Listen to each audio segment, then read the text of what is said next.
ಕೆಟ್ಟ ಗಂಡಸರ ಲಕ್ಷಣಗಳು. 1. ಯಾವುದೇ ಕಾರಣಕ್ಕೂ ಮನೆಯ ಜವಾಬ್ದಾರಿಯನ್ನು ಹೊತ್ತುಕೊಳ್ಳುವುದಿಲ್ಲ. 2. ಸ್ವಂತ ಮನೆಯವರನ್ನು ಚೆನ್ನಾಗಿ ನೋಡಿಕೊಳ್ಳುವುದಿಲ್ಲ. ಅಷ್ಟೇ ಅಲ್ಲದೆ ಹೊರಟಾಗಿ ವರ್ತಿಸುವುದು, ಕೆಟ್ಟ ಪದಗಳನ್ನು ಬಳಸುವುದು ಮಾಡುವುದು. ಇಂಥವರಿಗೆ ಸಂಸ್ಕಾರ ಗೊತ್ತಿರುವುದೇ ಇಲ್ಲ. 3.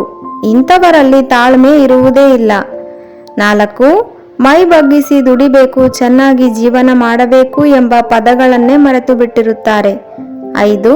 ಹೆಂಡತಿ ಮಕ್ಕಳನ್ನು ಜವಾಬ್ದಾರಿಯಿಂದ ನೋಡಿಕೊಳ್ಳಲು ಇವರಿಗೆ ಆಗುವುದೇ ಇಲ್ಲ. 7. ಬಲವಂತವಾಗಿ ಹೆಂಡತಿಯ ಹತ್ತಿರ ನಾನು ಹೇಳಿದ್ದೇ ಕೇಳಬೇಕು ಎಂದು ವಾದ ಮಾಡುವುದು. ಅಷ್ಟೇ ಅಲ್ಲದೆ ಮಕ್ಕಳನ್ನು ಬೈಯುವುದು, ಹೊಡೆಯುವುದು, ಹೆಂಡತಿಗೂ ಕೂಡ ಹೊಡೆಯುವುದು. ಇಂತಹ ಗುಣ ಇರುವ ಗಂಡಸು ಯಾವುದೇ ಕಾರಣಕ್ಕೂ ಒಳ್ಳೆಯವನಲ್ಲ. 8. ಪರಸ್ತ್ರೀಯರ ಮೇಲೆ ಕಣ್ಣು ಹಾಕುವುದು. 9. ಮನೆಯನ್ನು ಜವಾಬ್ದಾರಿಯಿಂದ ನಿಭಾಯಿಸುವ ಶಕ್ತಿ ಇವರಿಗೆ ಇರುವುದೇ ಇಲ್ಲ. ಸ್ನೇಹಿತರೆ, ಈ ಮಾಹಿತಿ ನಿಮಗೆ ಇಷ್ಟವಾಗಿದ್ದರೆ ವಿಡಿಯೋಗೊಂದು ಲೈಕ್ ಮಾಡಿ. ಮತ್ತಷ್ಟು ಮಾಹಿತಿಗಳಿಗಾಗಿ ದಯವಿಟ್ಟು ಈ ಚಾನಲ್ ಅನ್ನು ಸಬ್ಸ್ಕ್ರೈಬ್ ಮಾಡಿಕೊಳ್ಳಿ.